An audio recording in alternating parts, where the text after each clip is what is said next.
I love new shoe day, don't you? The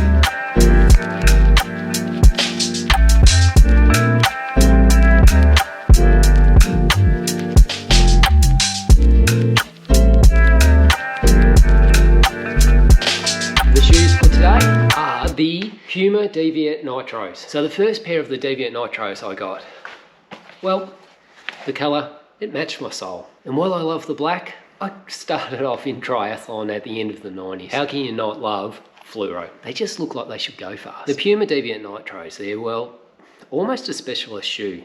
They're really, really, really good at a certain thing, but they're not a generalist shoe. But let's address what seems to be the main complaint about these shoes, and that's the heel. The heel itself, many people have complained about either some blisters or that it moves and just doesn't grip. I found there was some heel slippage when I first put them on and went for my first few runs, but I fixed the heel issue with just my lacing. And it's basically just a version of a heel lock. Typically, I'd pull the laces out and completely relace the shoe from the start for myself, but it's already laced how I tend to like them. So rather than lacing it, as you typically would, just through the second to last eyelet, instead of going through there, pull that lace out. There we go.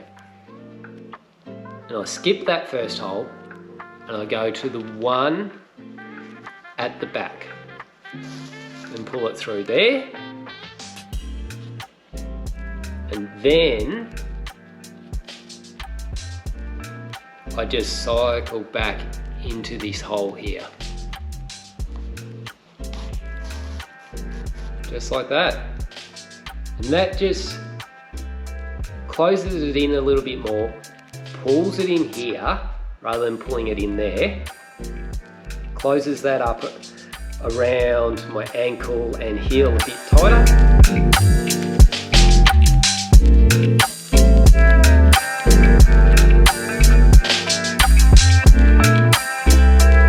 One thing I'm pretty impressed with is that having done well over 200k, there isn't all that much wear on the tread. So while the shoe is a little bit heavier for your typical carbon plate shoe and your run, some of that weight seems to have been to do with the rubber on the outside. Pretty durable. Quite like it.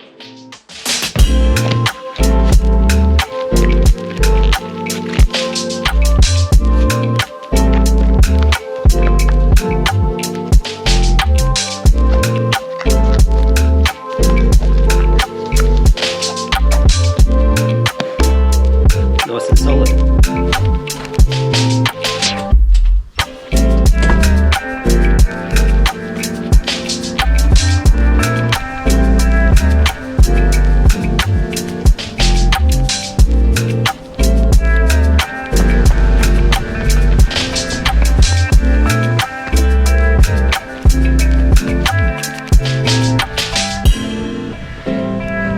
And the new ones are just as good.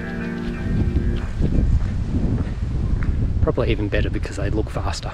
The criticism is that it doesn't feel fast. It can feel kind of flat or dull. That's more to do with running technique than the shoe itself. This shoe rewards good running technique. So this shoe is designed for fast running. It loves that faster tempo, threshold or long intervals.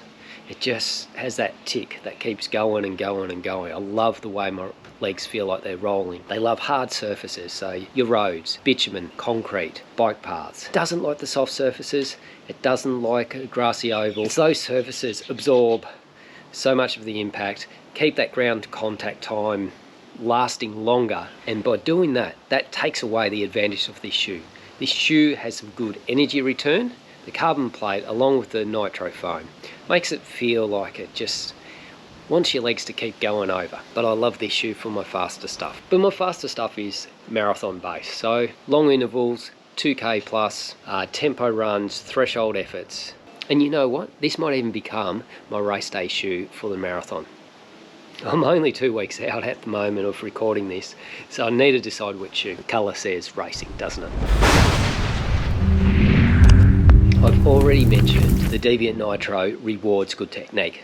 But what do I mean by that? This shoe will reward you if your foot plant is below your center of gravity and not out in front. Overstriding, landing out in front of your center of gravity, you don't get the leverage that you get from the carbon plate, and you don't have the right direction of the energy return in the nitro foam. But if the center of gravity is just that little bit in front of that foot strike, these shoes give you the biggest bang for the buck. I would describe my faster running as feeling like it's rolling. I'm really enjoying these shoes. They make my longer, faster sessions just feel that little bit better. I'm not pulling up extra sore after them.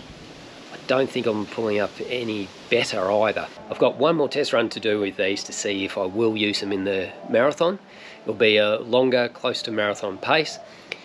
And the main point of those is make sure that there's no problems creep up with having an extended time in them. I haven't noticed any problems in all my other runs, but I haven't tested them out for the extra long ones. These may well be the Melbourne Marathon race day shoes for me. Not long to go. Stay tuned, I'll let you know.